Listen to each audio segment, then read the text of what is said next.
societies, and those who have the personal experience of having a stroke, meaning the stroke survivors, and who are represented by the national stroke support organizations. So considering this, our first task was to identify and map all the national stroke scientific societies and the stroke support organizations, as we explained in the first meeting.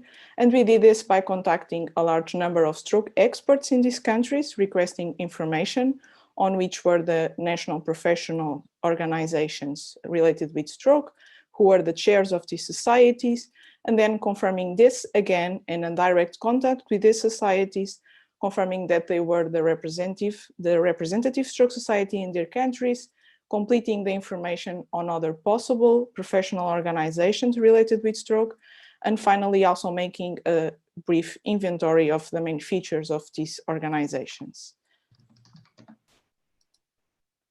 So using this approach, we were able to establish a well-defined network with here today of national scientific stroke societies and stroke support organizations. And as we see, we have 53 national scientific stroke societies collaborating in this, in all the European region as defined by the WHO. And the same happened for the stroke support organizations, in which a collaboration was established with 39 stroke support organizations across Europe. However, this partnership approach does not end with professional societies and SSOs, as we need to identify and involve other stakeholders and organizations, including ministries of health, as it will be discussed today, stroke registers, and as we will also discuss in a minute, other health authorities collecting stroke surveillance data at the national level, also other European professional organizations, as EAN, as MINT, and international health organizations, as WHO, or the official bodies of the European Union. So as we see, the effort of mapping all relevant organizations and stakeholders is not finished, as we will discuss later in the breakout meetings. However, we expect that this mapping of networks will prove to be very useful in implementing these improvements that are needed. And then besides mapping the networks and the stakeholders, we need to ensure that we have reliable data that allow us to clearly understand what needs to be improved, and afterwards to measure and assess if our efforts are indeed leading to any improvements or not. By measuring the main key indicators, we will be able to identify what are the main problems and priorities for our initiatives. And importantly, it is also a strong weapon we can use to influence policymakers and stakeholders to support the necessary changes, which is particularly important for all those changes that are dependent on external and additional resources, and not only our own internal organization. So in the second step was to map, we aim to map the sources of information. And as you know, you contacted directly the stroke societies, who are naturally those that are best acquainted with these available sources of information at the national level. And we are happy to note that now that we have all answers from 53 scientific societies, that we have 20 national stroke registers, and also several countries have regional registers related with stroke. And also, especially in countries that do not have stroke registers, they are able to identify other sources of health surveillance data related with stroke, mainly collected by governmental bodies. Here we can see the distribution of these national stroke registers across Europe, and as we can see, these are most common in Central Europe and Scandinavian countries, but can also be found in other regions, including Spain, Italy, or the UK, for example.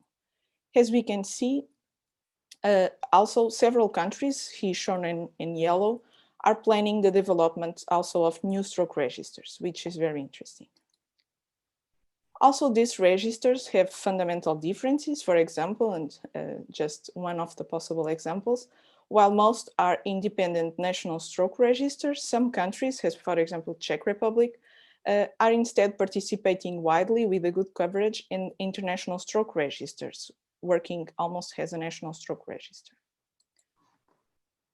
When we see each country's indicated other important sources of public health surveillance data, we see that this is mostly the remaining countries lacking national stroke registers, which is quite reassuring, confirming that data is somehow being collected almost in all countries, although with slightly different methodologies. Then, considering this, and in a third step, we are now contacting those responsible for each national register in order to facilitate the communication between national registers and also promote the process of creating methodologies for a more standardized collection of data on stroke across Europe. Particularly, the aims for this consortium will be first to define a minimal data set of core items for data collection, which can be helpful both for the existing and for the new registers that are being developed and should include the KPIs, and then also work to improve and standardize the coding systems and the definitions that are currently being used in these registers. At a more long term, we also hope to promote collaboration between registers and also their participation in the central harmonized system of aggregated national data that is being developed, which are, of course, achievements that will be very helpful for the improvement of quality of health data about the management of stroke in Europe, and will very much facilitate our purpose of monitoring the progress of the targets established in the Stroke Action Plan. Then we decided to start by focused on acute stroke care. We know that more than ever now, treatment of acute stroke is a very effective way of reducing handicap and death, and therefore we will have the possibility of having a major impact on mortality and disability if we are able to ensure appropriate access and delivery of these specific interventions like stroke unit care, intravenous thrombolysis, and endovascular treatment. Also, these interventions are measured in all countries and in the well standardized way because these are very hard measures. Moreover, these interventions are highly dependent on the availability of appropriate health resources, but to which there is also very good evidence on high cost effectiveness, which should be a very good argument when facing stakeholders on the evident need to make this available for more eligible patients. For example, using the stroke register from England, Northern Ireland, and Wales, as we see in the map, this study was able to estimate patient-level health economic outcomes in stroke patients treated with thrombolysis. And this study clearly showed that increasing the proportion of eligible patients receiving IVT could actually contribute to reduce the financial burden on stroke. More specifically, as we see in the box, after 5 years, the health and social care costs were reduced by £4,000 for each eligible patient receiving IVT. Also, for endovascular treatment, there are several studies showing this across all age groups. Here, for example, we see the results from an analysis that used real-life resource use and survival data from Rikstroke, the Swedish stroke register. And as we see that demonstrated an average gain of 1 Colli for patients treated with mechanical thrombectomy. And more specifically, also from this study, we see that from a societal perspective, thrombectomy leads to some substantial cost savings in social services, which are up to 4 times the increase in healthcare costs, as we see here. But while we see that clearly these treatments should be accessible to all possible eligible patients, both from the point of view of the patient and also the point of view of the society and the economic point of view, then the question comes, is this being done? Are these treatments really fully implemented everywhere in Europe? As you probably know, the access to these interventions was actually already evaluated before, about 4 years ago in 2016. Many of you have participated in this. This was a wide collaboration of almost all European organizations related with stroke and several stroke experts from 44 European countries.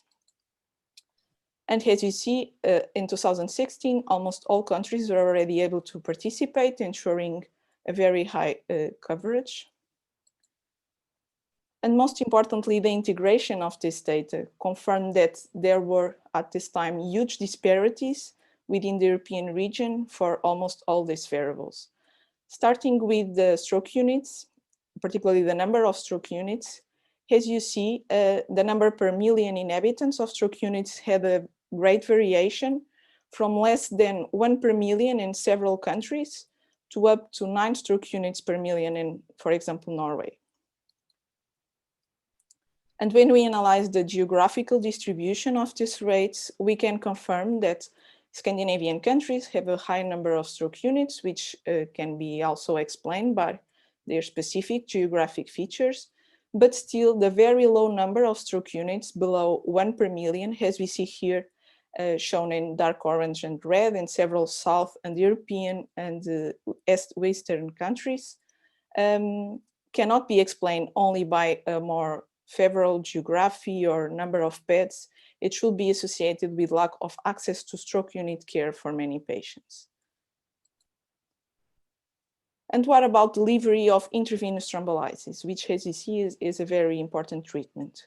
We can see that back in 2016, we had still dramatic differences in the number of intravenous thrombolysis per million inhabitants, with the number of intravenous thrombolysis per million below 50 in several countries, as we see in the histogram, and also while 4 countries achieved rates above 300 per year, which is a huge difference.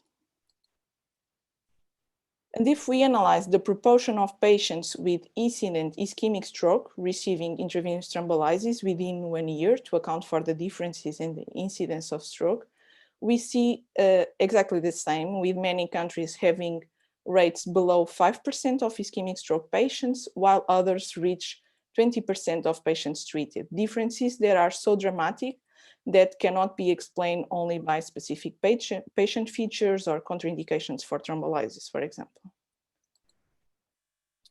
Again, as we see here in the map, while certain countries, shown in blue, have rates of treatment above 10% of all ischemic stroke patients, many others have rates below 2.5%, which is a very low rate. So all those shown in red. And also we could see already from the maps, but here we can see from in the graph that there is a very good correlation between having a high number of stroke units and being able to provide intravenous thrombolysis to a higher proportion of patients, highlighting again the importance of ensuring an appropriate number and distribution of stroke units to guarantee that patients have access to hyperacute interventions besides acute treatment in stroke units. And finally, we also had data on the rates of endovascular treatment in 2016 and in 3 countries, as we see in 2015, showing again a huge variation in treatment rates. However, I remind you that these numbers refer to a period in which several countries and many regions were still in the process of implementing endovascular treatment. So we are sure probably these numbers have changed significantly. Still, we see that back then in 2016, about actually less than 2% of ischemic stroke patients were receiving endovascular treatment in Europe, which is a very low rate. However, in countries in which this intervention was already well established at the time, as France, Switzerland, Germany, we see that the rates are much higher, around 5% of all patients. And again, we see that the implementation of this treatment was particularly affected in Eastern countries and also the UK, while Central European countries could probably provide a good model on how to make this therapy available to more patients. Having these comparisons of data across multiple countries allow us not only to find these patterns, but also to provide estimations on how many patients could have been eligible using the countries that already achieve higher rates as a benchmark. And for example, if we see this for stroke units, and here if we use a more conservative target of 3 stroke units per million, which has been proposed before and also was the mean number of stroke units found across Europe, we see that still using this conservative target, 628 stroke units more were estimated to be necessary back in 2016 to achieve this rate of 3 per million. But the situation is even more dramatic if we analyze how many more patients could have been treated with, in this case, with intravenous thrombolysis, if the proportion of patients treated in the 3 best performing countries could be achieved in the other European countries as well. The additional number of patients treated over the period of just 1 year in 2016 would be 226,000 patients, which is actually twice the number of all patients that were treated in these 44 countries in 2016. So it is really a huge difference.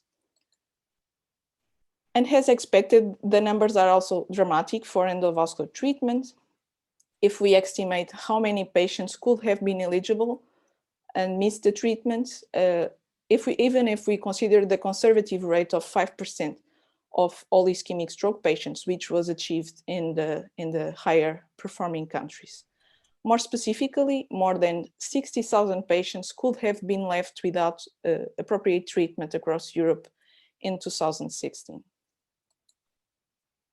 So as we see, just by collecting this simple data, integrating this data, just these 3 variables, we are able to see clearly there are still considerable differences in access to stroke care in Europe, and which are the areas in which increase of the coverage by comprehensive stroke units should be a priority, and also which countries are below the expected targets regarding treatment with intravenous thrombolysis and endovascular treatment, meaning that they are probably missing many patients that could be eligible if the network and the hospitals were more available. And as we see, these numbers were very far from the priorities that are established in the Stroke Action Plan for Acute Stroke Care, particularly the goals of making stroke unit care accessible to almost all patients and achieving rates above 15% for intravenous thrombolysis and above 5% for endovascular treatment. Also, as we know, indications for endovascular treatment have more recently even been expanded, and so probably these proportions are already quite conservative.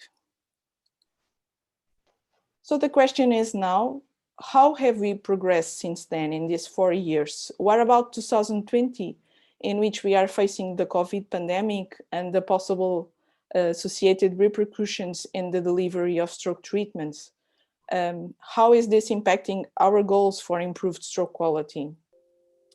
Do we have a decline in the delivery of this reperfusion therapy, as suggested already in several studies? We don't know this.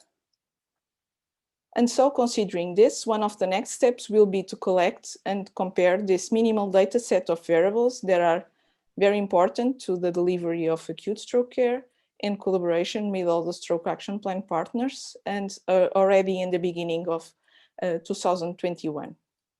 These results should be crucial to guide priorities and to persuade stakeholders on the areas that need more urgent action.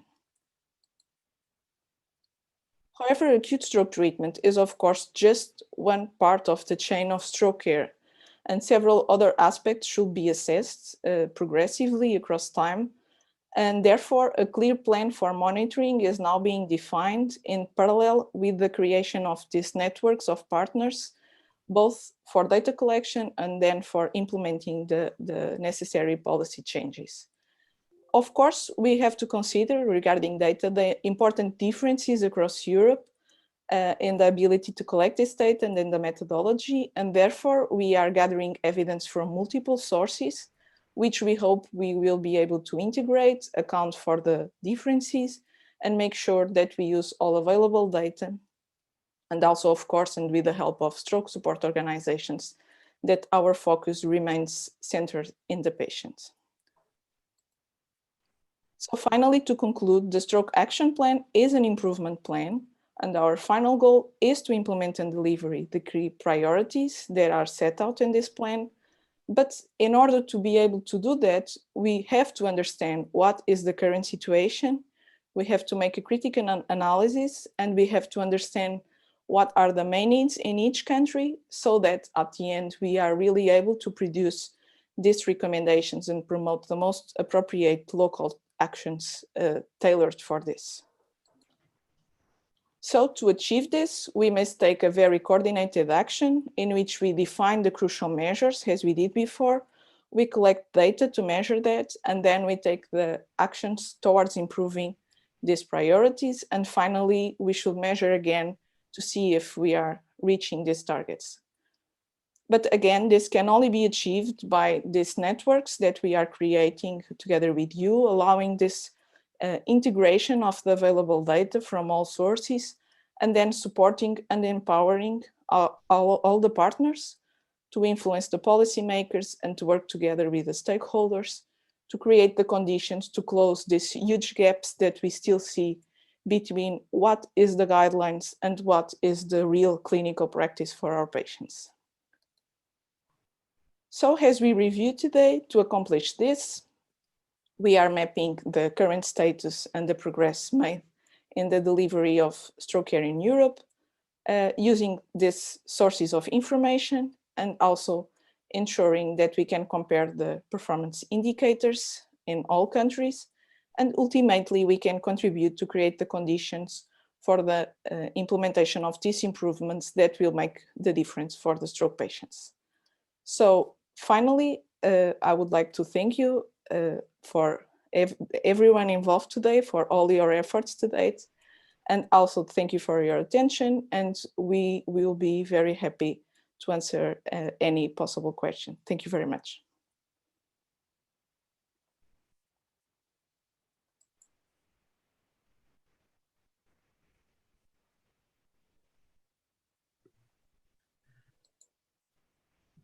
Thank you very much, Diana. This was a very thought-provoking and excellent talk.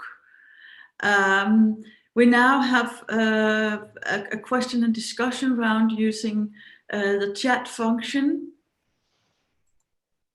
I'm not sure if anybody can hear what I'm saying, actually. Well, we can hear you. Oh, yeah, okay, yeah, right, because I can't unmute myself. So, so please, everybody, use the chat, ask questions, say comments.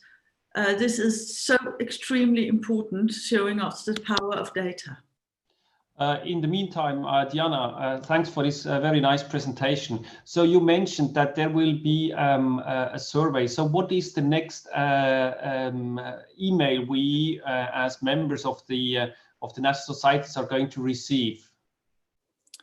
So the plan is at the beginning in the first trimester of 2021. We will again address all the stroke societies and all the stakeholders related with data collection, also from the national authorities. And altogether, we hope that we can collect data on only these 3 variables. It should be a very brief survey and questionnaire on these topics. And then we should compare this data across all countries, both for 2019 and as soon as possible to 2020, and compare with the previous data from 2016. And what's the rationale to measure 19 and 20? Why both years? Yes, that is very important because probably in 2019 we can see trends across European countries, but still in 2020 we should be very much influenced by the COVID pandemic, at least in some of these countries and in the most affected regions. And so we think it is important to see 2019 and 2020 to understand what was the impact and also where we were until this pandemic affected the progress that probably was being made until then. And will there be future surveys on other domains in the near future? Yes, so within the group, we are planning that to monitor all the overall aspects, of course, without overloading the groups and the national teams, but progressively having data on all the KPIs and all the the progress that is being made specifically in each country towards the improvement of stroke care. And also we are contacting the national registers and the other sources of information at the governmental level so that we have a more broad picture of and a more clear snapshot of what is happening in each region. There's a question in the chat from Massimo Del Sette from Italy, and he asked, what are the main sources of information in different countries? Is it SITS registry? It's the Italian stroke registry. So what are the main sources where these data are coming from? So in 20 countries, we have national stroke registers, and acute stroke variables, especially as a start, are mostly those that are most widely collected and are probably one of the easiest, some of the easiest variables to collect. So this should be available from registers. But still, many countries participate, like it was said, in the SITS register, or they provide the numbers of intravenous thrombolysis and endovascular treatment very often to the national governmental bodies, because these are treatments that are expensive, and so this is almost everywhere is being collected at a national level somehow. So the sources, of course, will be different, and we will be very concerned to understand differences in the methodology of collecting data.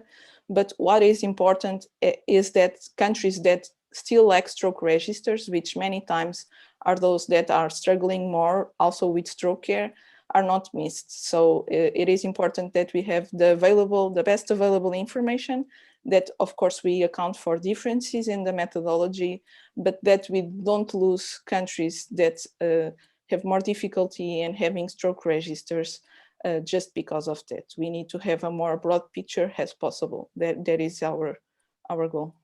So your talk provoked several questions. There are further questions coming in. There is one from Yannick Akor from Estonia. What was the definition of stroke unit in the previous survey? The ESO certification procedure and requirements are very strict and difficult to achieve. So yep. Was it the ESO certified stroke unit definition you applied, or what was the definition of stroke unit in this survey? Yes, that is a very good question. So we use a very pragmatic approach. We use the definition of stroke units that is being used in each country. So it is the own definition of stroke units. Of course, what is important at this point is that we understand the reality in the country. And if we really are very demanding on the definition of stroke unit and so on, we just end up knowing nothing about these countries. So it is quite not natural that countries have slightly differences in how they define stroke units. And of course, certification programs of stroke units are a very important step, and can be also another goal and another step of ESO and of the action plan. But still, the goal here is to understand what is the reality in each country, and so the national definition of stroke units was used. But it is important to collect some information on how countries are defining. That is true. So the next question is from Fabrizio Penacchi, I assume also from Italy. He said, I have seen a number of measures displayed in the slide so far. Is there an established list of indicators on which we can track progress in a country or compare across country? So what are the indicators, how we can then, measure the progress over time? Yes, of course. Well, in the stroke action plan, as we discussed in earlier meetings, and Anna and Francesca maybe want to talk more about that, we defined 10 KPIs. I think they are still 10. KPIs from the stroke action plan. But of course, there are other measures. And this aspect of stroke units, of intravenous thrombolysis and endovascular treatment is included there. But of course, there are other measures besides the KPIs that are related with stroke quality and can be measured in each country, for example, times to door to needle and so on. So we all know there are several quality measures that can be assessed. It's good that we have as many as possible, but we restricted to 10 KPIs that are related with the goals of the stroke action plan here in this implementation plan. And these were discussed before, and I think they were distributed or they will be distributed. The next question is, relating also to the question of Janika. And, in some hospitals, there is no formal stroke unit, but intravenous thrombolysis can be performed in the emergency room. So will this also count it in the list of IVTP treatment if you don't have a formalized stroke unit, but at least you can give TPA in the emergency room? Yes, so we asked for national numbers of intravenous thrombolysis. So, of course, national stroke registers will cover this for sure, because they cover all patients treated with stroke, not only those treated in stroke units. And if there is, a national survey from governmental bodies, they should also collect data from all hospitals, because hospitals report to the government if they are doing intravenous thrombolysis or not. Of course, we can have difficulties assuming different methodologies. So it has to be tailored for each country, but stroke experts in the field are those, and the national stroke experts in the field are those that really know what's happening. So they know the numbers, they know if the numbers are related with data collected from all hospitals or just stroke units. They have a notion if they are missing some patients treated in some far hospitals, and we should have this input from all countries, especially those lacking formal registers. There is another important comment from Dmitry Gulayev. He was mentioning that you were mainly focusing now on acute stroke therapy, but at least in Eastern European countries, and I can also say not only in Eastern European countries, also in Western European countries, secondary prevention is an issue.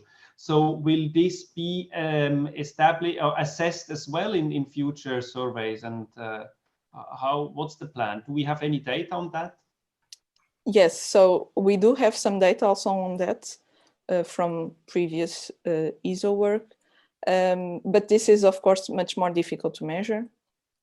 And so the idea was to start with what is more easy to measure and to collect, and also that has a very clear impact because it is very dependent on the support of governmental bodies. But of course, this is very important, and this is included in the KPIs as well. So this should be collected once we have the collection of the overall KPIs. Yeah, I think, and it will be the talk also of the next presentation. Last question, something which we had a lot of discussion about the incidence of stroke, and that's a comment from Aleš Tomak from Czech Republic. We know that the incidence of stroke is related on the burden of disease project. And we know that these data have been published in Lancet and Lancet Neurology and Lancet Global Health. However, we know that in some countries, these data are probably far from being perfect. Are you still relying on the global burden of disease incidence, or what is the approach, or should we even aim to help them to improve these data? Yeah, there is a problem. It is a word problem. It is very difficult to have numbers on incidence of acute stroke. Seems very simple, but it is not, because the definition can be different, and the methodology to collect this more at the hospital level, more at a more population level, including primary care and symptoms that patients may go home and not be in the ward and so on. So the methodology, of course, is difficult to standardize across all European countries and across the world, which is what the global burden of diseases does. It is a very complex methodology done by very experienced epidemiologists. And it is the more standardized as possible. They are always improving and receiving inputs, and it is probably the best we have.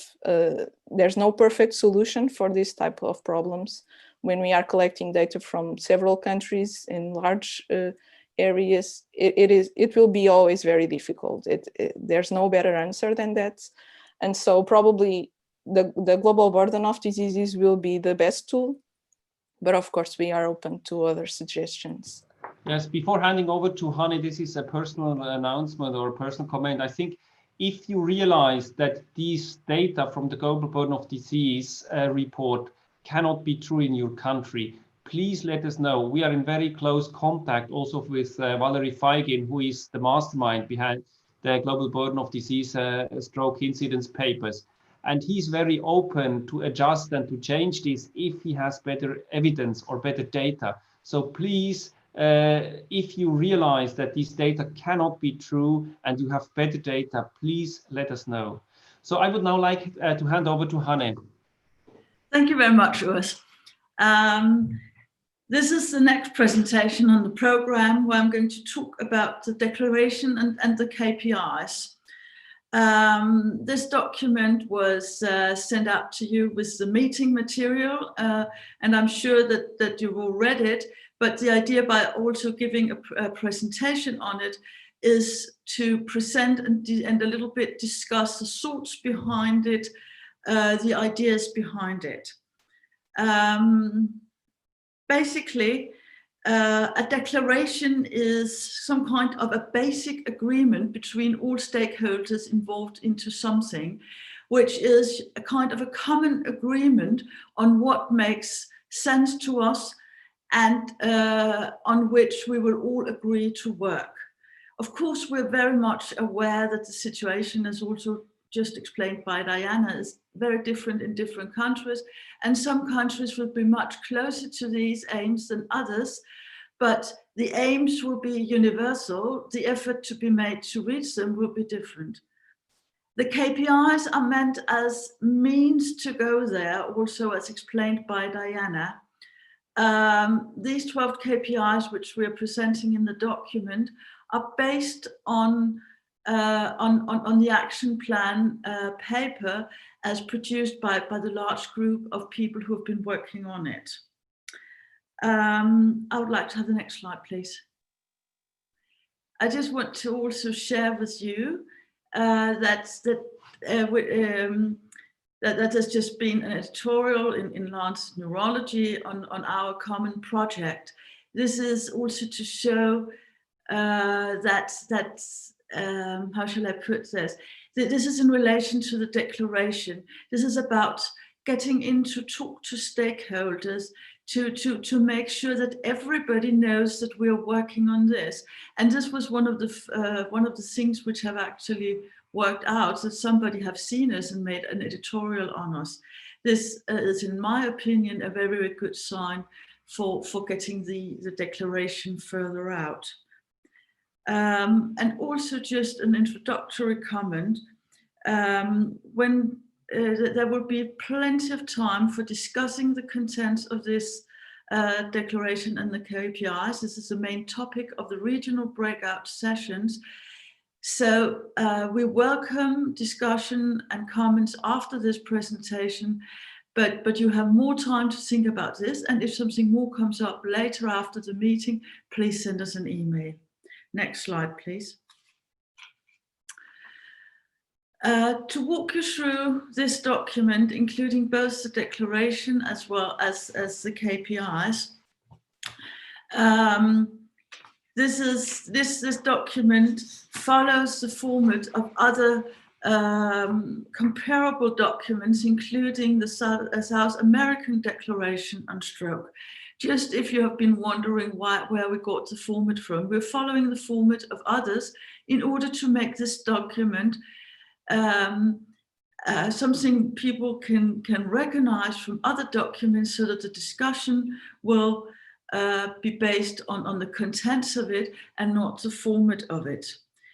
So basically we start out by making people acknowledge the importance of stroke, as well as the possibility of improving the stroke area, as strokes are preventable and there are evidence-based and cost-effective strategies probably even leading to reduced health costs looking at the society overall.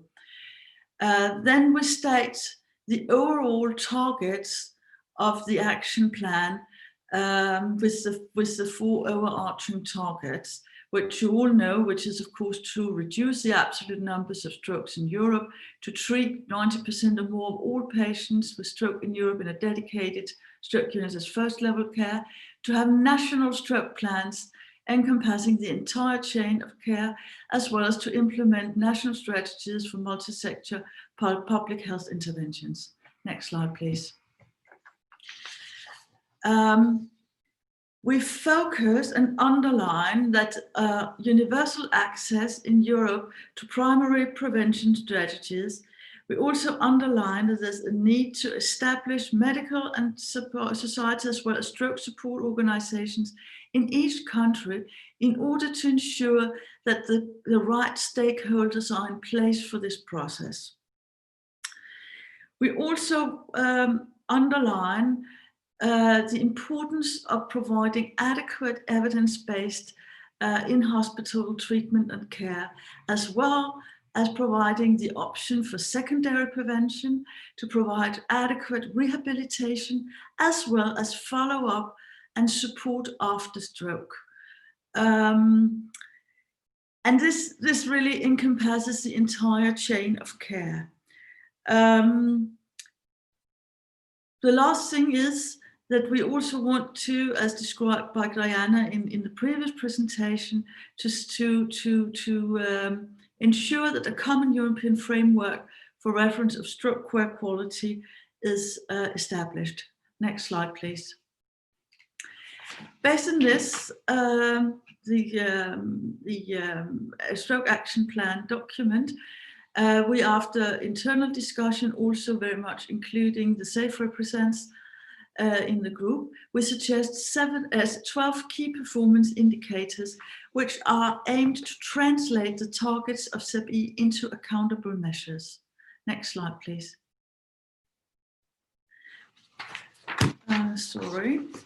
The first key performance indicator, and the list of these is not a list which indicates priority, but a list which goes through the pathway, some kind of a timeline, or more like that than a priority line.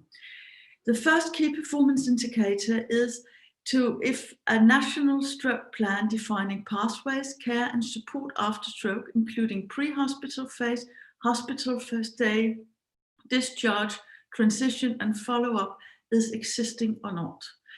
And this key performance indicator should be fulfilled if a national stroke plan covering all these phases of stroke care can be documented.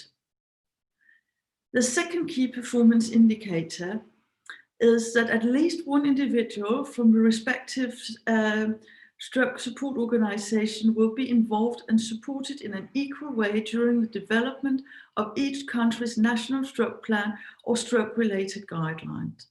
This is to underline the importance of user involvement in stroke care as any other medical kind of care. And this key performance indicator is fulfilled if such an individual has been involved in developing the National Stroke Plan as well as the National Stroke-related guidelines. The third key performance indicators is a national strategy for multi-sectorial public health interventions promoting and facilitating a healthy lifestyle and risk factor control has been implemented. And this one is fulfilled if this is existing. This is to ensure the focus on primary prevention, and this one will be fulfilled if such a national strategy can be documented. 4, the establishment of national and regional level systems for assessing and accrediting stroke clinical services, providing peer support for quality improvement and making audit data available to public. This one is basically about quality control, quality improvement. And this one is is formulated, worded so that this will be fulfilled if there's a stroke unit certification system in the country, if the country has a national registry, if it has regional registries covering the country, so that that improvement can be made based on actual data. And it's important that this will also be followed up by the mapping, the SAP-E registry, as also described by Diana. And it's also very much important that this data as aggregate data is available to the public, because otherwise, if there's no transparency, how can we know what happens? Next slide, please. The fifth key performance indicator is that all stroke units and other stroke services, independent of sector, undergo quality auditing continuously with regular time intervals. And this one is defined by how many percent of these stroke units are actually audited or certified. Access to stroke unit care for patients with acute stroke, and this one is defined by the percentage of patients admitted to stroke unit care within 24 hours. This one is ideally based on national data of the total number of strokes, and not only the number of patients admitted to this or that hospital, but ideally by the total number of strokes occurring in the country. Of course, there will be differences between how this is recorded and what is happening as to recording in different countries, and but data will be as good as possible. Regionalization, the seventh KPI, regionalization treatment provided for patients with ischemic stroke. And this is basically about the total number of patients out of the total number of patients having a stroke, or people having a stroke in the country, actually receiving intravenous thrombolysis and or mechanical thrombectomy in the country. This one will also end up in a percentage of these people receiving the treatment, and will of course be reported based on national data. The eighth KPI has been defined as access to what is in the action plan document defined as the primordial workup methodologies during acute stroke phase, which has been defined as a brain scan, either by CT or MRI, vascular imaging, ECG, long-term ECG monitoring, cardiac echo, dysphagia screening, and blood tests, which are performed during the stroke unit admission. And next slide, please. The ninth key performance indicator has been defined as access to early stroke unit rehabilitation, including early supported discharge.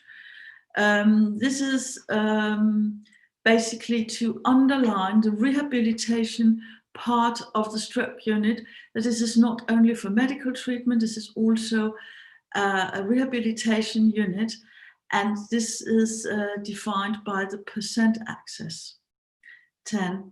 The 10th key performance indicator has been defined so far as access to basic secondary prevention, including antithrombotics, antihypertensives, and statins, as well as lifestyle advice. This one is a bit difficult to get data on, but it should be possible to calculate this percentage for countries based on WHO data, which is the model we're working on at the moment. The 11th KPI has been defined as a binding, documented rehabilitation and sector transition plan provided at the time of discharge. And this is defined by the % of patients provided with a plan.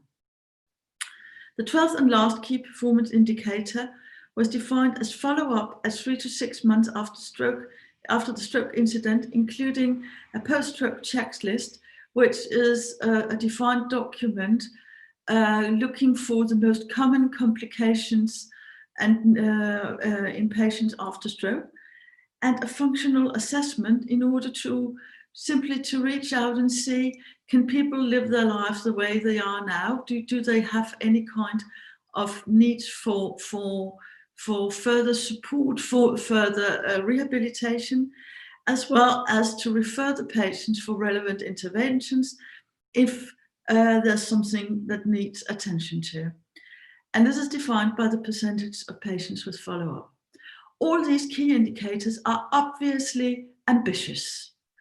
No country, I think, would be able to say, oh yes, this is no problem for all of this.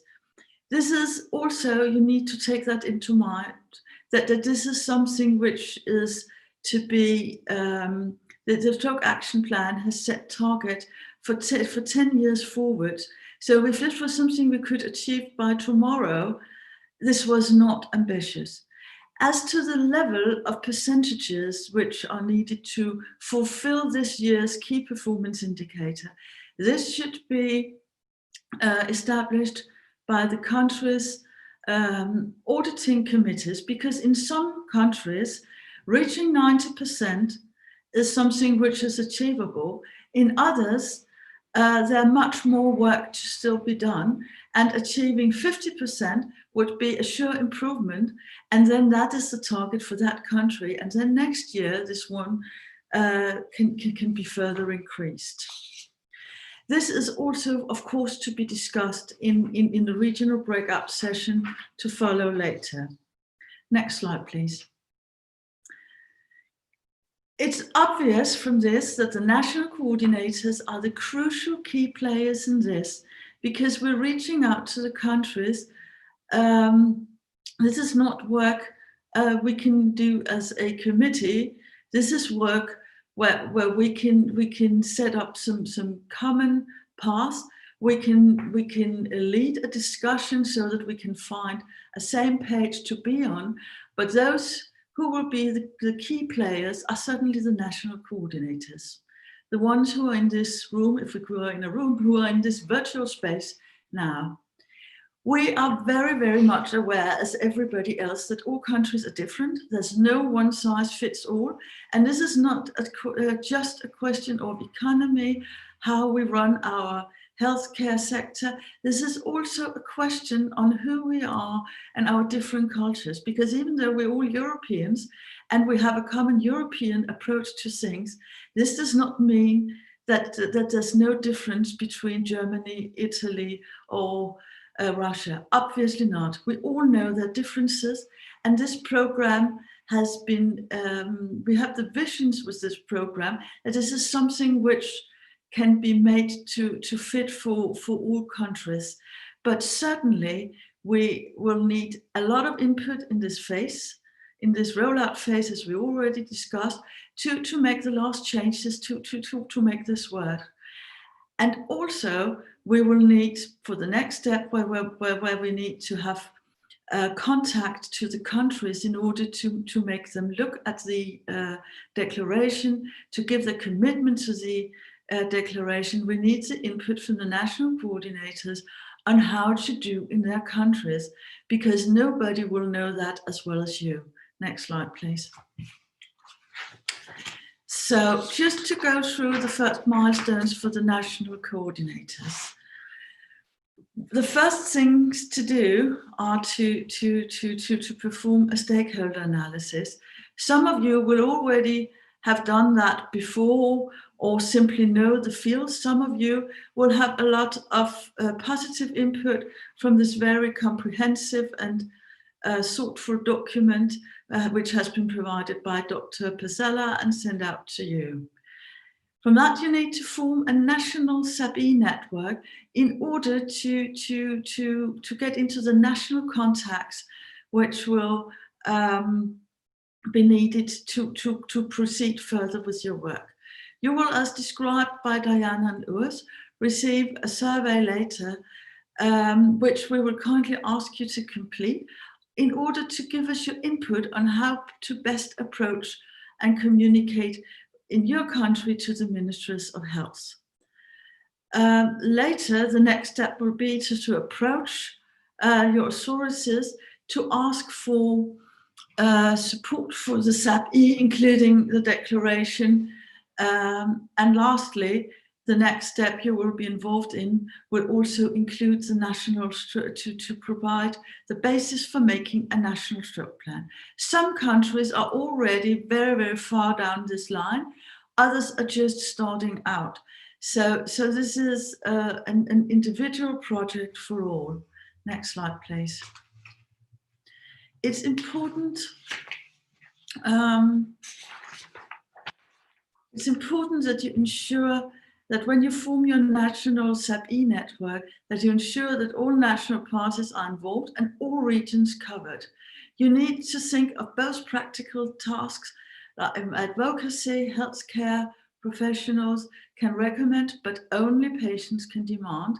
And you need to think into this, the synergy with existing structures and networks. You need to think about data and lived experience gathering and analysis to support the demand for improvement. Next slide, please. You need to, you need to be able to share with you information so that you can give us advice on the best approach to communicate with national policy makers, decision makers, together with the SAP-E steering committee. And as described, we will contact you by a service and a survey for your advice and cooperation to get best into contact with the relevant national policy makers and decision makers. We're also very, very willing to communicate personally with you on that when needed, but we send this out first in the form of a survey, simply to be able to have an overview. And some countries in some countries this will be a very simple maneuver, in others this will be far more complicated. Next slide, please. We have also prepared an information sheet, for the contact with the Ministries of Health. And this will be customized to the individual countries in collaboration with you. In order to follow the SAP-E declaration, which will be finalized based on your feedback on this rollout meeting. We prefer an approach to the Ministries of Health or other political administrative parties in your country, which are the ones to approach. And we prefer doing this involving both representatives from healthcare professions as well as patient representatives, because this is simply what makes most sense and is probably also most efficient. Next slide, please.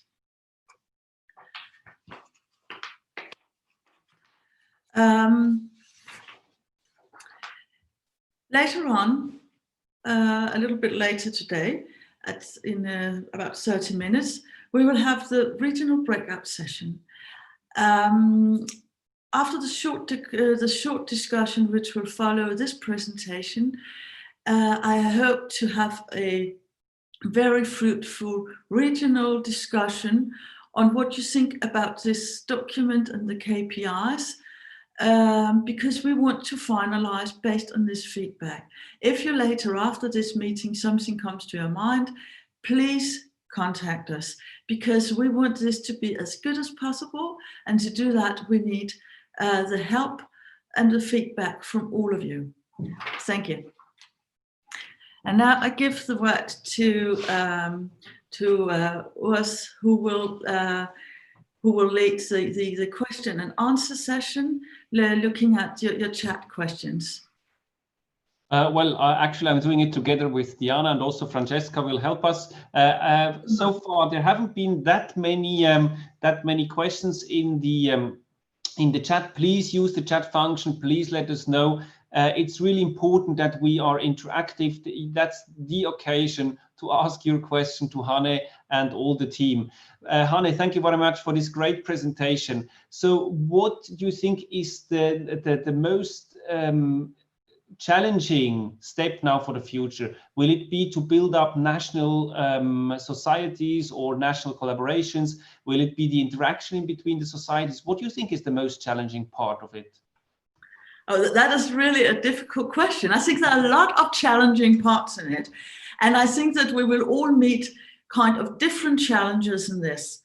I have so far been very, very happy with the positive feedback and the large enthusiasm the national representatives have shown in participating in these meetings. I think also from the societies around us, including this editorial in Lancet Neurology, which I thought underlined the importance of this project, and gave me even more confidence that we will make this. But I think there are a lot of difficult steps, and I think the difficulty of these steps will be very different in different countries. In some countries have their organizations in place, others will have to make them. And often the first steps are the most difficult. In some countries will already have their own systems, and it will be difficult to go back and look at their own system. I know what it's like, you know, like in Denmark, where I come from, we have the feeling, oh, we've been doing this for so many years. And then we look at the action plan and then we think, oh, and then a nasty word starting with S. We never thought about that. So I think this is difficult, different kinds of challenges, but I think that we will, from the steering committee side and from my side, we will do our best to have very, very big ears and listen to all of you, where we can help you, and try to align this program with your needs. But I certainly think that there is such a good course. At the moment, we have very, very strong evidence for the benefits of stroke medicine, for the need for follow-up. We have had a mapping showing the massive inequalities and the fact that this cannot just be based on economy, because actually we save money by doing this. So I think we have a wonderful course, but perhaps the most challenging thing is how much work we will all have to do. Yeah, very long answer. Sorry. Yeah, fully agreed. I think what is very important, and also it has been highlighted by Diana so far. I mean, building up stroke units and stroke centers, that's something which costs the hospital, but the government, which are the next bodies which we have to approach, they save money in building stroke units and stroke centers to prevent stroke. So I think at the end of the day, the only language politicians are going to understand is money. And if we can say them that you can save money by investing in prevention and acute therapy, I think that makes the story successful at the end of the day. During your presentation, there was quite a lot of discussion ongoing in the chat. And one thing was that apparently different things are not really clearly defined. So for instance, there was the question, is there a common definition of a stroke unit across Europe? And some people, especially from Iceland, a colleague Björn told us it would be extremely helpful for them to have a clear European definition, because then they could use this definition to go to their hospital, to go to their government, say, listen, this is the European definition we need. We have to establish it. So what is your comment on that? I completely agree. And we are working on a data definition to go with the KPIs. This is in the phase of being finalized to send out. But of course, we need to have this well defined by data definitions, because otherwise a stroke unit is just a door sign and nobody will feel better by a door sign. So I completely agree. Very, very important feedback. Another question by Arlene from SAFE. She wanted to ask, when do you start to measure the KPIs? So when do we have to be ready that the first surveys on measuring the KPIs will start? Oh, Arlene, you're involved in that too, so that's your job. Now, as you should know, and I should, and you know, I know, you're just teasing. We hope to be able to collect this sometime by the in the mid or end 2021. Great. There was another question by Alex Tomak. He was writing, I'm wondering who was invited to the SAP meetings. Were you sending the invitation only to neurologists or also patients' organizations? We have a group under the Ministry of Health with all the specialties and regional governments. Should we try to have SAP group also from other specialties? I think it's important that you do this as it would fit in your country. If the important thing is not whether this is a neurologist or an internalist, the important thing is that this is somebody who is a stroke expert and works with stroke and is representative for your country. So I think this is something which should be established country-wise based on how you do it. The important thing is that the people who are involved are representatives both from the healthcare professionals, and this should be stroke experts and people actually who knows what's going on, as well as user representatives from SSOs. Okay. Next question is from Sigrid Schwarz. I think she's probably from Germany or Austria. Could you give me an overview on the European patients organizations? So do we have any information on the different patient organizations throughout Europe? Arlene, would you please inform us on that? Yes, Sigrid, we'd be really happy to share that. And we as part of Diana's presentation at the beginning, we contributed to that with an overview of stroke support organisations in Europe. So we'd be very happy to share that. That's great. There's another question to you, Arlene, if you're online now. So what is the most important or the biggest challenge from your side? So I asked the same question to Hanne, but you as a representative of the patient organization, what do you think is the biggest challenge? I'm in agreement with what Hannah said. Actually, I think it's the time and the preparation that this group is going to have to put into it. So when I give my presentation in a few minutes, you'll hear about the work to do with Ministries of Health. I think we are asking all the people in this room to be dedicated to this, not just to turn up to these meetings, but this is a long-term thing that we want you to be involved in. So I think it's the time and the preparation to put into it. And as has been mentioned in the chat today, it's about bringing all the right people together, and how do you make sure you are bringing together the therapists and the patients as well as the neurologists on this. So we are asking people to commit time to this, and I think we also should say, Hannah, that we're here to help. You know, people do need support. We are here to help you. This is part of this group, is to be a support group to help you do this. There's a lot of people that have done a lot of this before, so we can help. Completely. And another question, we all know that we have focused on acute stroke therapy and so on, but prevention is a common issue, not only for us as stroke neurologists, but also for cardiologists, from people from internal medicine, for nephrologists. So shouldn't we try to liaise with other specialties to come up with a European definition or a paper on prevention strategies throughout Europe, not only for stroke, but also for other diseases? Is that your question, Urs? Or? No, that's a question which was coming from Nathan Bornstein, whether prevention strategies should be joined. I think that is a great idea to do a joint effort.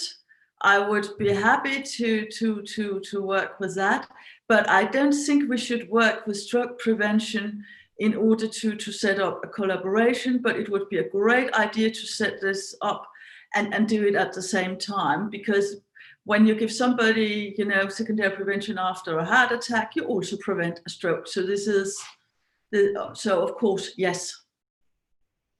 Okay, so for the moment, I don't see any further questions in the chat, so I would suggest that we are moving on.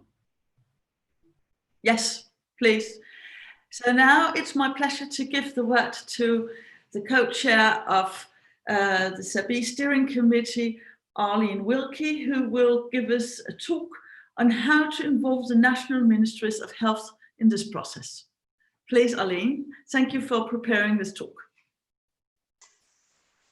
Thank you, Hannah. I am just going to try and share my slides. Just give me a couple of seconds to do this.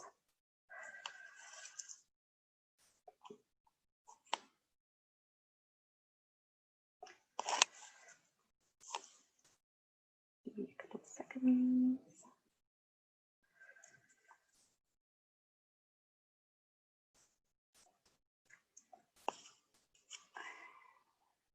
Is this coming up now, or are you seeing my main screen?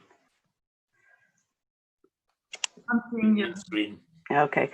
It's currently on your desktop at the moment. Thank you. I wonder if you could, I wonder if the guys at Open Audience could just share that now. Thank you so much. Sorry about that.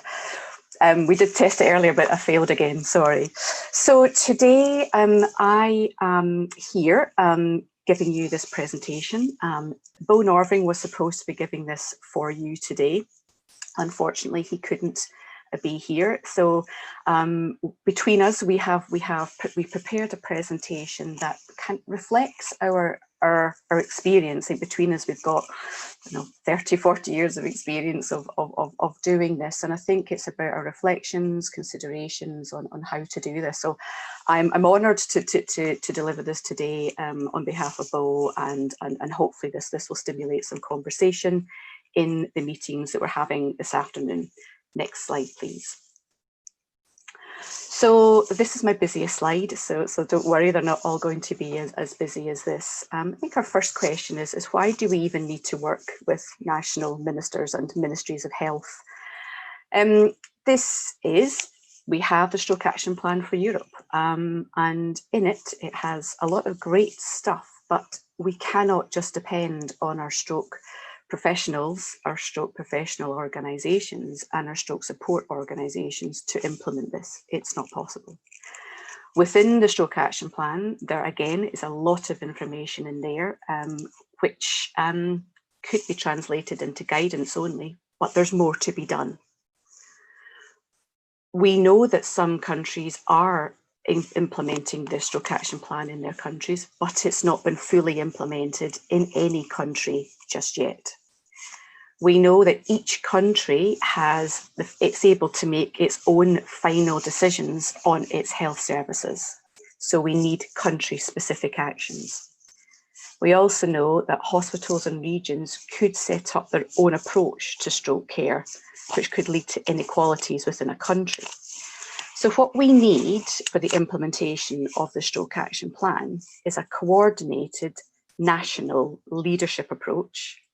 This requires decision makers on policies, priorities and resources. This includes funding, and this usually is from your ministries of health. Next slide, please. So in my discussions with Bo, we were talking about the roles of our professional societies and the stroke support organisations, because we very much want this work to be a collaborative piece of work. And when we say as professional societies, it's not just the neurologists, it is everybody else as part of the care pathway. And what the professionals will bring to the table is their advice and expertise on the services that they can deliver, which will cover stroke prevention and all aspects of stroke care. The professional organisations will also be able to bring that scientific and economic data to the table. They will also be able to provide solutions to a long-term plan. The stroke support organisations and stroke survivors will be able to bring that lived experience to the table. So what is it like to be a stroke survivor and use the services in your country? What is it like? They will be able to bring that data and evidence from a patient perspective. They will be able to demand for improvements to healthcare that they deserve in their country. And they can provide long-term solutions to a plan as well. Next slide, please. So again, we reflected on what challenges you're going to face while doing this work. And we talked about there will be competition for you. There are other health conditions.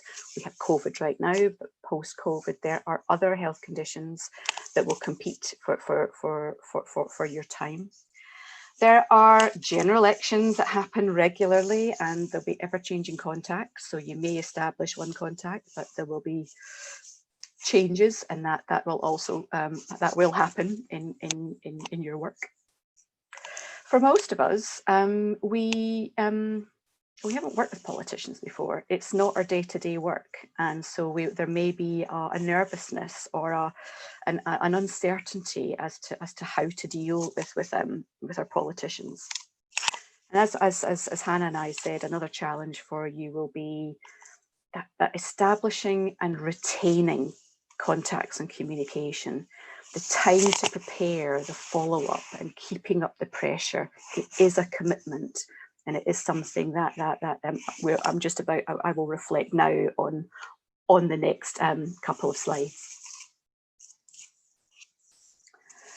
So the first preparation that we've thought would be useful for you is to have a look at what other countries have done. So we know that other countries in Europe are working with their ministries of health already. There are stroke plans already in some countries. And I think what we need to do is to learn from others so that we don't make the same mistakes that other countries have made. It's always useful to learn and progress on what others have done. And I think somehow within this community, we need to be sharing really good examples of work that's happened in each country. Next slide. Here, we'd like you to think like a politician. As part of your preparation, think like a politician. For a meeting or a briefing document, questions that a politician will ask is, why? Why should we think about stroke? What are your arguments? If you're presenting problems, how can these be solved? Why are you coming to me with stroke now? Why is this relevant to my constituents? This is really important. You have to make this relevant to the politician and his constituents, his or her constituents. And really important, what do you want this person to do? Be really clear in your arguments what you want this politician to do for you. Keep your responses prepared, specific, and to hand. Have as much information as you can with you. For your politicians, keep it short, keep it solutions focused, and make it relevant to their constituents' votes at the end of the day. And if you do want to give more detail, that would be what the civil servants, so the people that work for the politicians, that's what they will want and need. Next slide. Preparation 3. So making this relevant. What is it? What's the issue for their constituents? So demonstrate the size of the problem in your country. Diana has already talked a lot today about evidence. You've also got the burden of stroke. There's the economic impact of stroke, which SAFE has recently published. There's a lot of data. Make sure that you make it country specific so they can understand the problems in your country. Highlight the gaps and inequalities. Politicians like to hear about inequalities so they can actually solve a problem. Also take the patient story to the politician. If you can, take a stroke survivor with you, if you have someone that's able to do that. If not, make sure you have a story. You need to be able to bring this to life at your meeting or within your documents. Just stating statistics is insufficient. Next slide, please. 4. We want you to sell solutions. What actions do you want them to take? How will it impact on their constituents? So you've already told them about the problems. Now tell them about the solutions. tell them what actions they can take that will show and demonstrate improvements. Tell them what actions to take that will be cost effective. Money talks, remember, so make sure you're talking about the cost effectiveness. Use the Stroke Action Plan for Europe. It's got a wealth of information in there for you. So once you talk to them about the solutions, what's really important is you talk to them about how you can measure progress. Again, this is really important for a politician and their constituents, how they can show what work they've been doing to improve stroke care in their country. And Diana talked a lot about the surveillance that happens in some countries and surveys, etc., that are collated in each country. We now have for you a suite of KPIs. Hopefully you'll be able to use those over the coming years in your country to show progress. And you also have the Stroke Action Plan targets themselves as well. Next slide. I've got two more slides, and then I'm finished with the preparation side of things. So in terms of your preparation, this is important. Is about you've made contact. How do you keep up the pressure? Be prepared to stay involved with this work. So what you want to do is you want to make sure you're asking the politicians to show their commitment. So Hannah's already shared with you, and you've seen already the declaration document. You could plan an event and have them sign a declaration if that's relevant to your country. You can ask questions in Parliament. So you can again have the politicians demonstrating their commitment to stroke and stroke care in Parliament. You can ask them to visit your hospitals, units, to come to some of your events. And if you are able to take photographs and media coverage, this will show and enable positive publicity for a politician, which is always a good thing. And final slide on preparation. So this is about being prepared to keep up the pressure. So you've asked the politician to do something for you. You want to then attract and retain their attention. So our advice would be distribute campaign reports and send briefings ahead of any health debates that are relevant to stroke. If you can attend parliamentary group meetings and health committee meetings, please do. Hold parliamentary events and parliamentary receptions on stroke awareness or report launch days. These are really important. If you do them on an annual basis, then the politicians will realise they need to go to your meetings. Attend party conferences if those happen in your country, and if you're able to go. Also be known to other government bodies. It's not just those politicians in health ministries. Think about other bodies that you should that need to know about you, and also maybe the other politicians as well. So not just the ruling party. If it's relevant in your country, reach out to the opposition parties if you're able to, because as I said earlier on, those opposition parties could be in a year's time, and so you might want to already be briefing them on what's happening in stroke. So what this does is this is constantly raising awareness of stroke in your country, and also raises your profile as the go-to network of people for politicians to go to for stroke information. So I think I have my final slide now. So my final slide, so from Bo and I, can we do this? Yes, we can, we definitely can. The arguments for stroke right now are good. And we encourage you not to be shy, to get out there, do what you can to raise the profile of stroke within your ministries of health. We are here to help you, to advise you if you need any, and good luck to everybody on this challenge. Thank you. Thank you, Aline, for this very, very clear, informative and useful presentation. We have time for 1 or 2 questions, because we will all need a break before the breakout session. And we're like 6 minutes.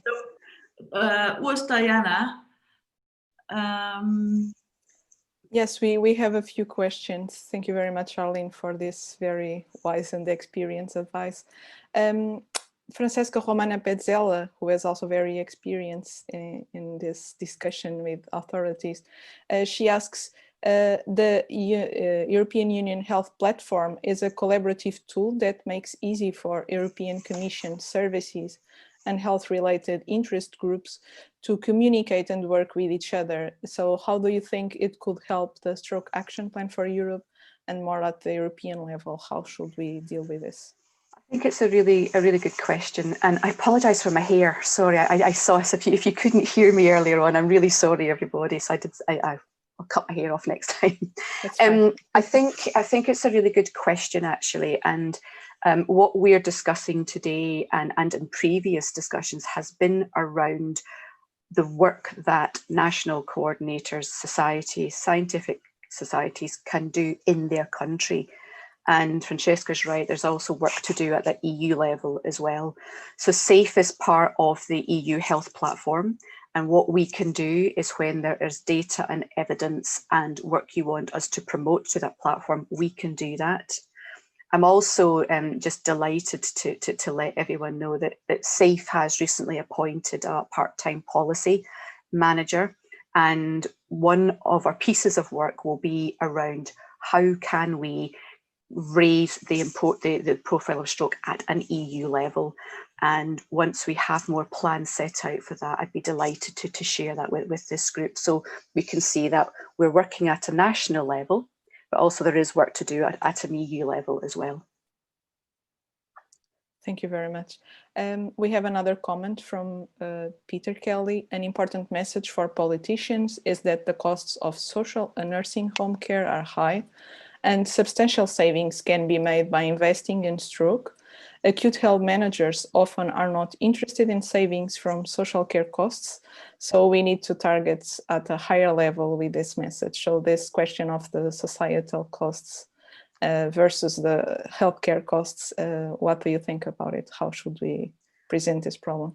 I think, again, it's a really good point that Peter made, and I suppose, Diana, it's also part of the questions that you were asked earlier on. It's how do we make sure we are collecting data that's not just the acute side of things. And the research that SAFE published recently about the economic impact, it was looking at acute costs, it looked at social care costs, it looked at the informal care costs, so the costs of the carers that are not paid to look after stroke survivors, and it also looked at the productivity losses.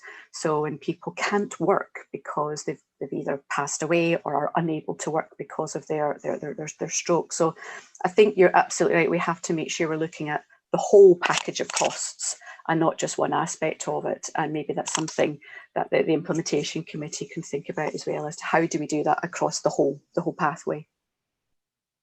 Thank you very much. I think I will hand over to Anne. Probably we are getting to the end of our time. Thank you very much, Diana. Now it's, I know there were more questions out there, and possibly very, very interesting questions. Perhaps this discussion could continue in the regional rooms.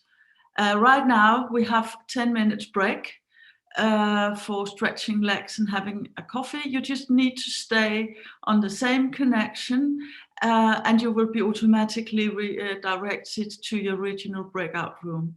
Looking forward to talking to you again in 10 minutes. Hi.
Resume. There we go.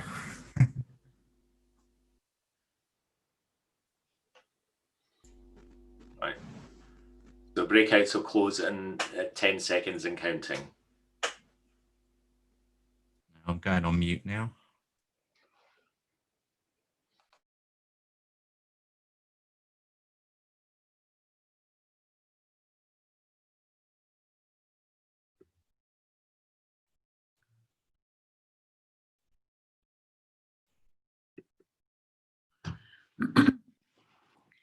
Hello, everybody, and welcome back from the regional breakout sessions.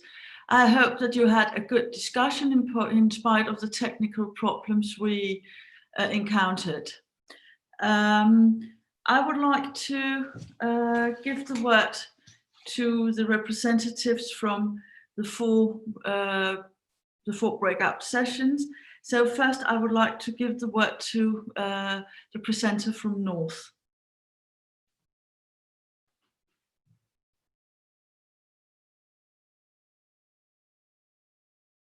I'm not sure who is the presenter for North this time. Hello, it's me, Janika.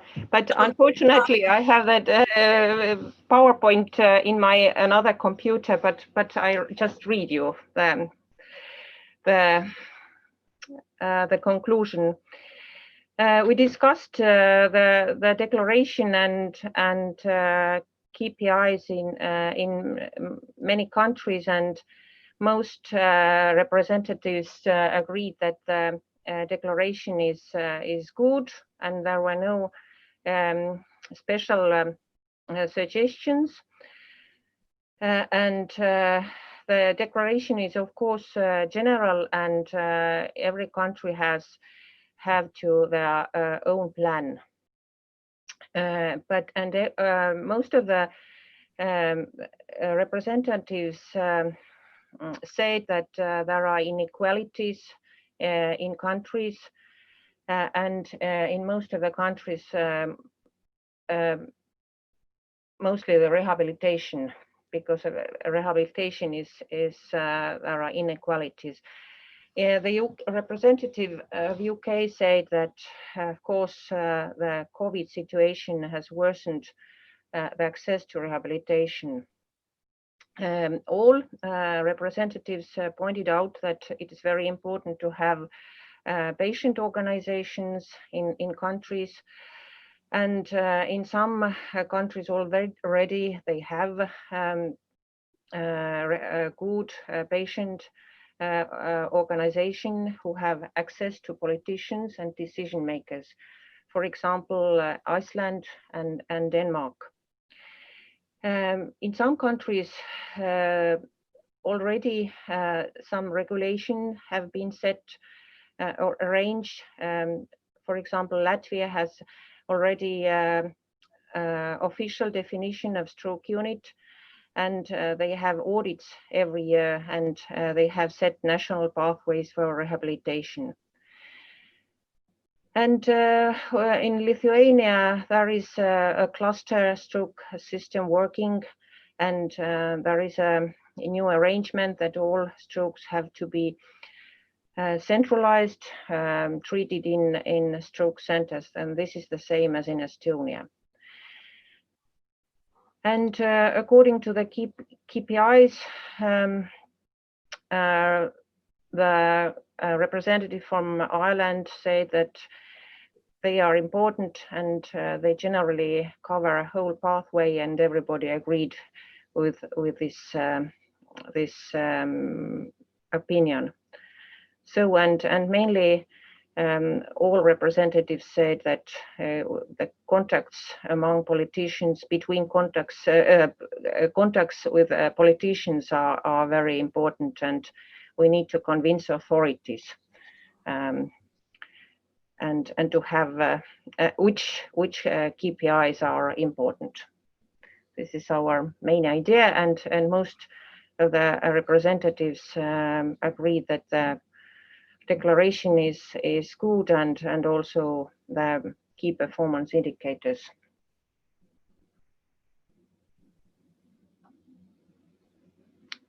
Thank you very much, Janika.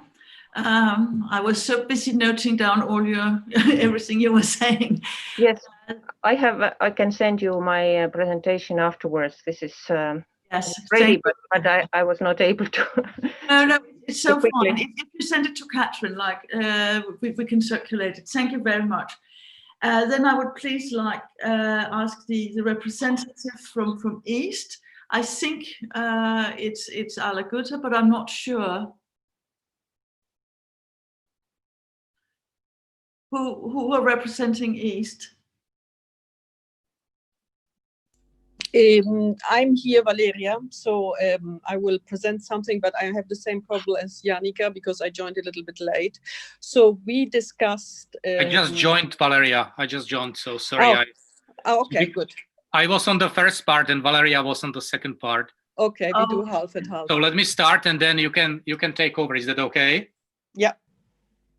Oh, now I'm allowed to turn my video on, so this is good, because it was disabled for the discussion.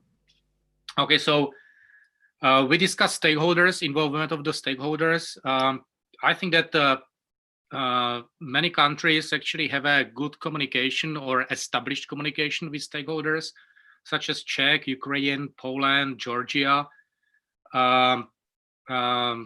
Attendees promised to read the stakeholders analysis document and comment and provide the Excel sheet. Then declaration was agreed that it would be good to be signed together with the Ministry of Health. And then there was a discussion on the KPIs, and I was on the first part of the discussion. And I think that the first question is, what is the definitions of the KPIs and how to obtain the representativeness of the data? And then maybe Valeria, you can take over. Yes, let's say about the KPIs, I think it was quite agreed that it's easy to, let's say, to reach for the acute stroke KPIs, but it's very difficult then to collect the data and the methodology on the long term and what is primary prevention data. So it's let's say it's everything quite standardized. And we also discussed about the importance of defining what is a stroke unit, a stroke center, because in many countries there are some indications somebody call themselves as stroke unit, as a stroke center, but there are no standard, what we call the definition of standard care. And I think this is also one of the most important point. Let's say when there is a general feeling in some countries, and even if there's not so strict, the definition is not 100% from one country to the other, it is, let's say, more difficult in Eastern part to find the same definition. So we said to just recontrol what we said in the European Action Paper, what we wrote about stroke units, stroke centers, and then to add what is called the stroke ready hospital in order to define where stroke can be treated.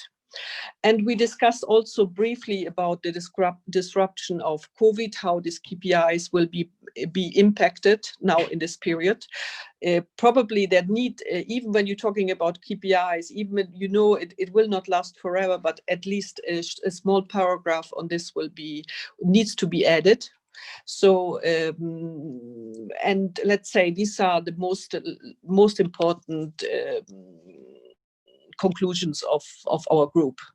So to define very well, or to find a general definition for stroke unit, stroke ready and stroke center in, let's say, in this part of this world, and to focus a small part of our discussion also on COVID.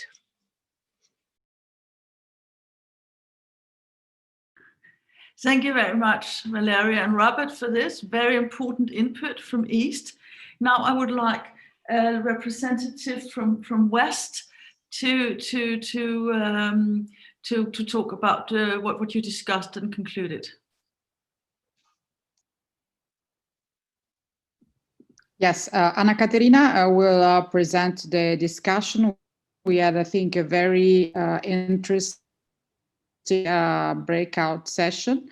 And please, Anna Caterina, present everything. So everyone agreed that the declaration is really very important, but we also think that it's important to consider individualized declarations for different countries. Not to maintain the main framework should be maintained, but nevertheless, we should tailor some subparts that could possibly ease the negotiations into the individual countries. So possibly that should be adapted to some countries to facilitate the negotiation with the governments. Also, another important point that we discussed is the hypothesis of combining it with other declarations, because we know that in some countries there are also other declarations that already exist, for example, for diabetes or for our epilepsy, and we really don't want to enter in a competition. Probably we can share and combine some points that we have with them.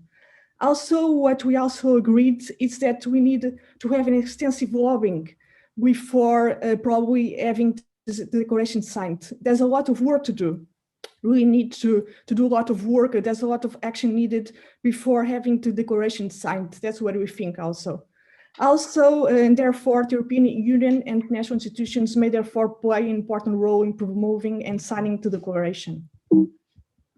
Regarding the KPIs, what we think is that we should maintain all the KPIs for the same countries. All countries should have the main KPIs. However, we think that probably the timelines in which they will be achieved may have to be different, and that would have to be taken also into account.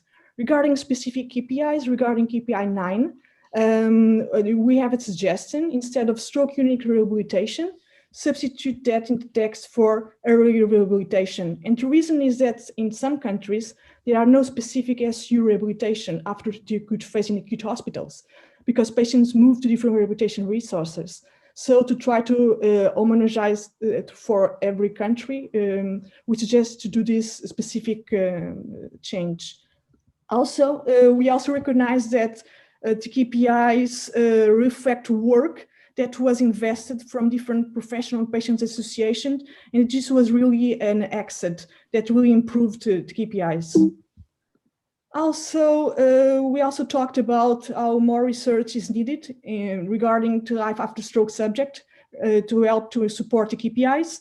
And most and foremost, what really concluded is that action is needed. We need action, like it's stated in the title, it's action plan for stroke. So we need action from all, from the patients' organizations, from the governments, from the professional societies. Everyone should be involved, and not only on achieving the KPIs, but also on the declaration. Thank you very much, Anna Caterina, for your feedback from the West group. I think we have a few minutes for, actually we have 15 minutes if everything is okay. 10 minutes. Hanne South. Oh, I forgot South because I was in that group, so I knew what was happening. So sorry, Georgios. Yes. Sorry, and I'll give the word to Georgios Trigoulis to present the feedback from the South group. Sorry. No problem. Thank you, Hanne.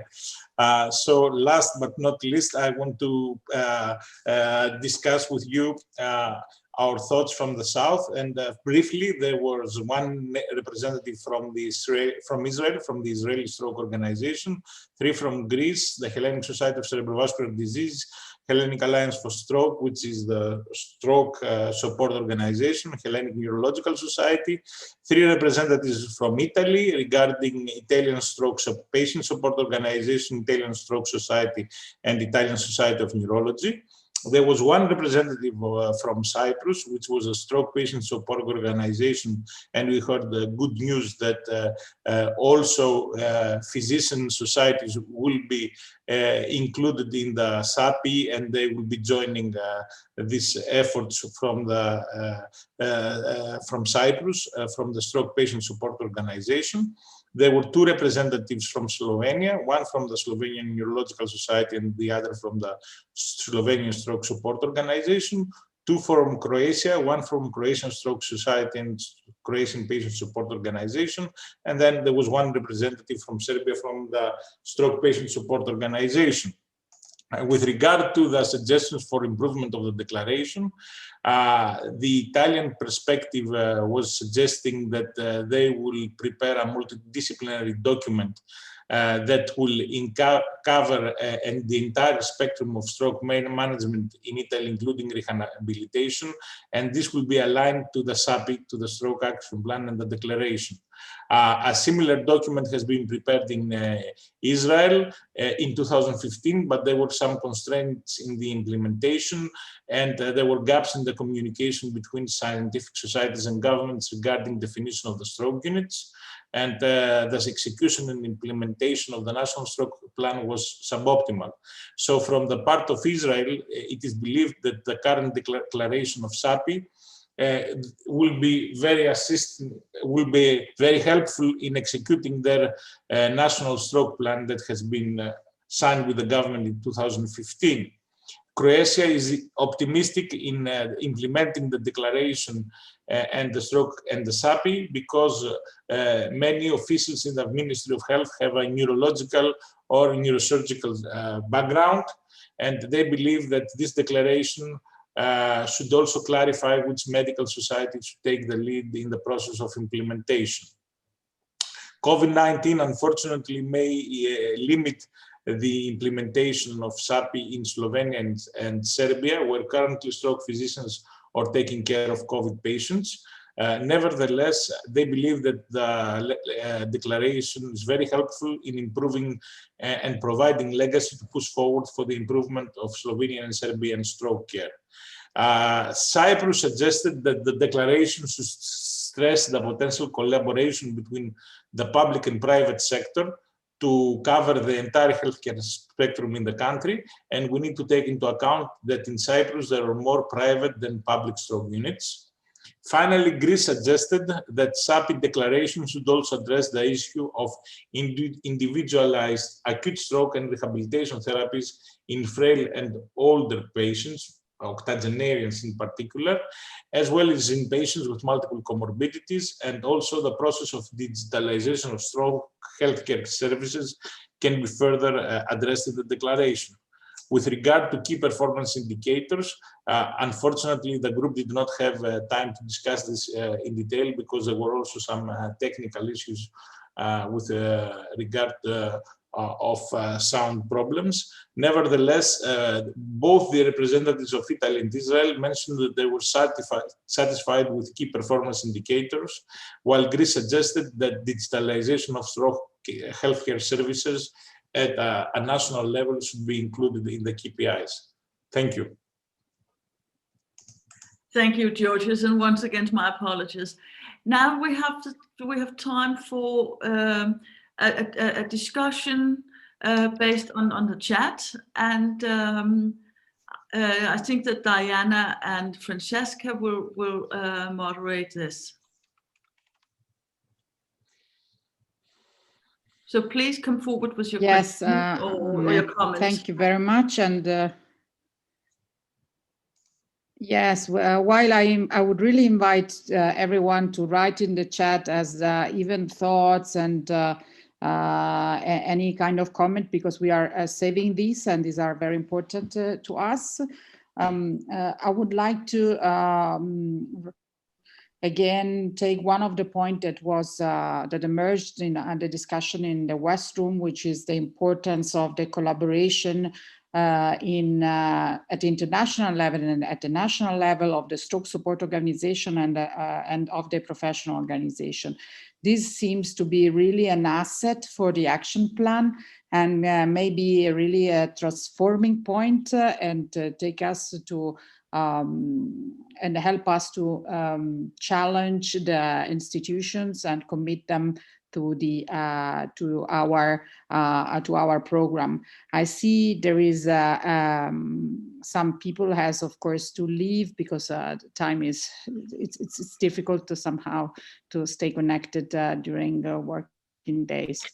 Diana, do you have any comment on your side? Yes. I think somebody was starting. I heard Valeria. Yeah, sorry, sorry. Yes, I think it was Valeria. Yes, hello to Please, Valeria. everybody. Thank you. So what I would like to say is I like the idea of this collaboration, because especially now, you know, that non-communicable disease is put at an angle due to COVID, and which I will not be tired to repeat this. So especially there are stronger lobbies than we are, like diabetes, as you said correctly, the cardiologist and so on. So it's clear we are highly specialized medicine, but what we need is to be supported. We need to be all together in a block in order to manage non-communicable disease, and we have to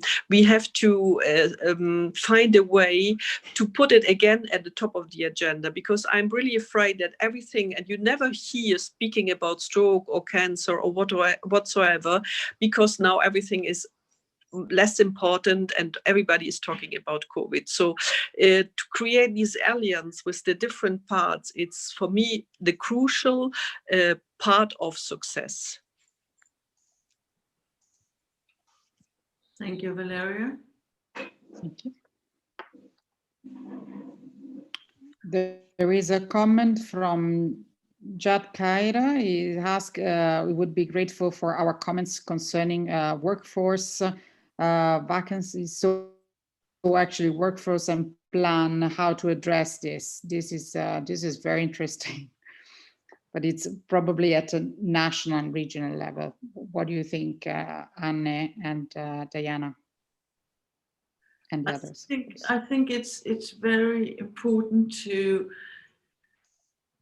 make a good and comprehensive stakeholder analysis, find the right people from all sectors in your country and involve them into the work, because this needs to be a collaborative work, but it certainly will take an effort for everybody. Definitely. And I receive a comment from Sigrid Schwarz from Austria. She's writing me interesting point is she suggests that the stroke survivors' point of view and the stroke survivor topics should be an important educational input for stroke professionals. And this could help stroke professionals to be more and more oriented towards towards this stroke care. I think this is interesting. This is a very good point from an educational point of view. Yes, we will certainly take that into account. I think it's very interesting, and I think it's especially interesting in relation to the learning package, which is in the phase of being prepared. Thank you very much for that input.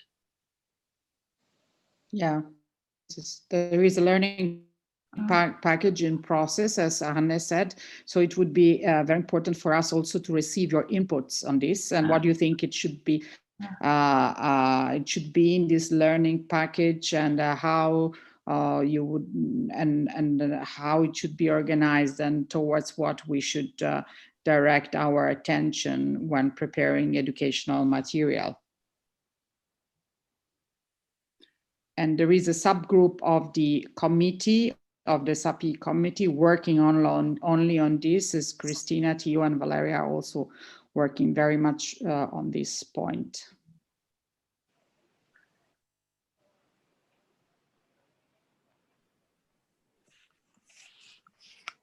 Okay. Do you have you received any more questions? Okay, not questions, but comments. No, there are no other comments. Yeah, because no. You know, we might all be tired a little bit, at least at this point. So if somebody comes to your head later on, please send us an email. In the wrap-up slides, that there will be the email will be mentioned. So if no more comments are coming in, I think we should proceed to my wrap-up. Would that be? You don't have anything more, do you? No, because then I would like to have my. No, yeah. You don't. Yeah, definitely. Yeah. Okay. So this is the wrap up from today. We have gone through the status in Europe based on mapping. We have discussed the declaration, the key performance indicators, and we had a very both comprehensive, practical, and in my opinion, excellent presentation on how to involve the national ministries of health. The feedback from the regions was, as I noted it, very comprehensive, very useful, and we had a lot of new input from all the regions.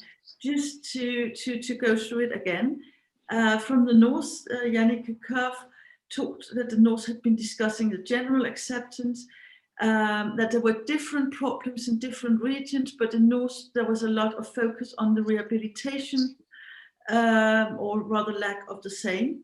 And also the importance of remembering to involve the SSOs, because without the lived experience, the input from those who've been through the systems, how can we get their input?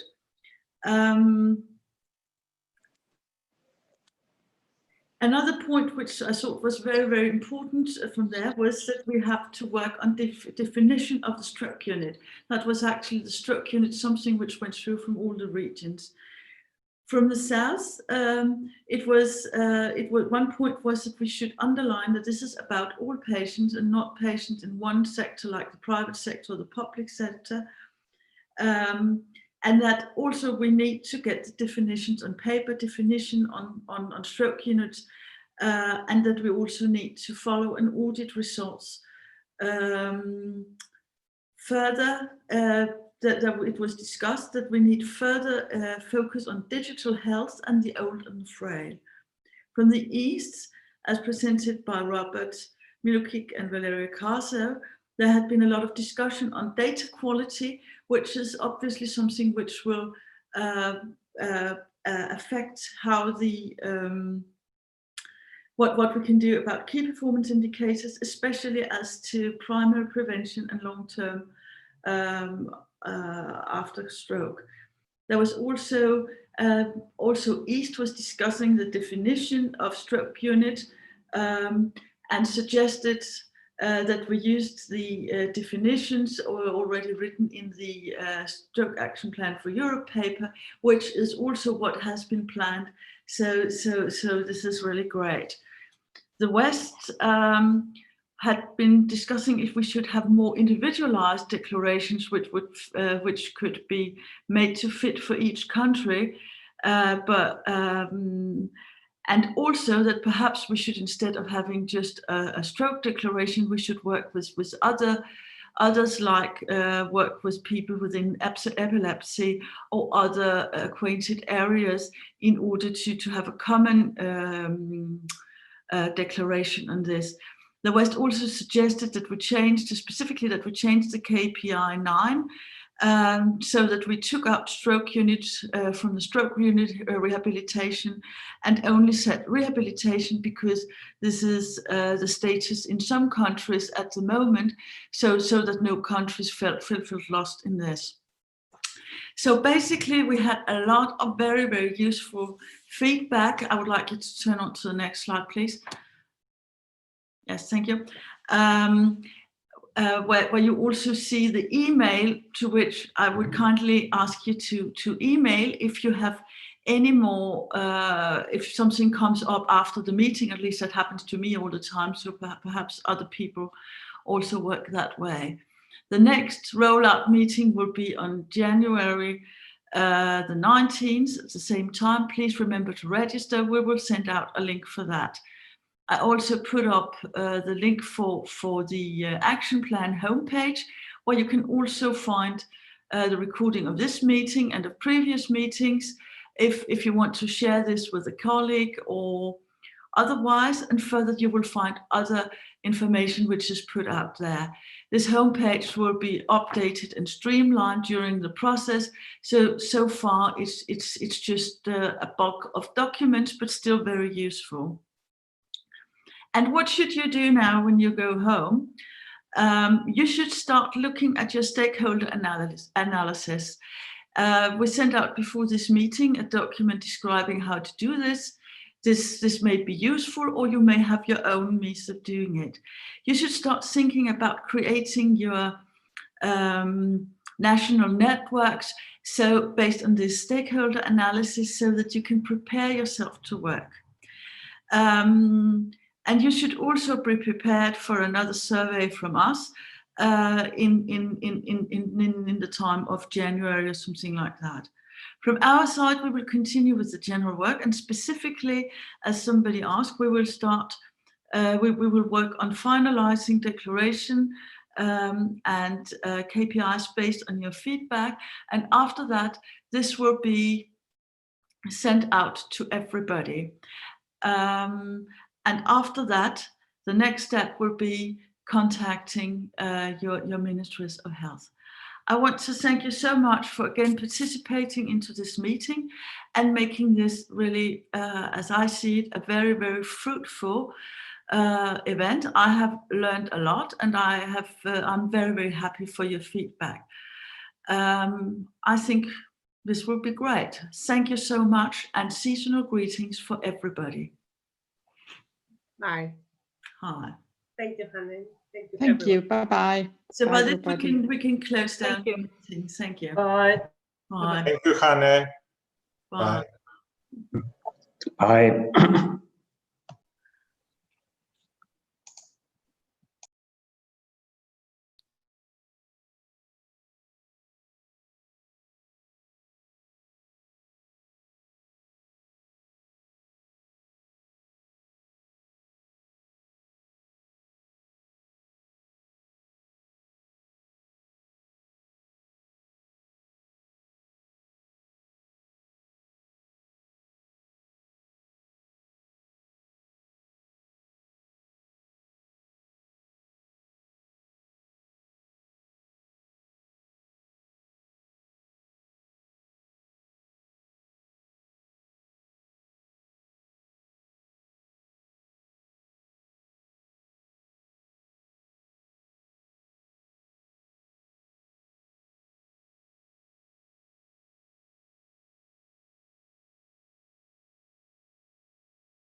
Hello?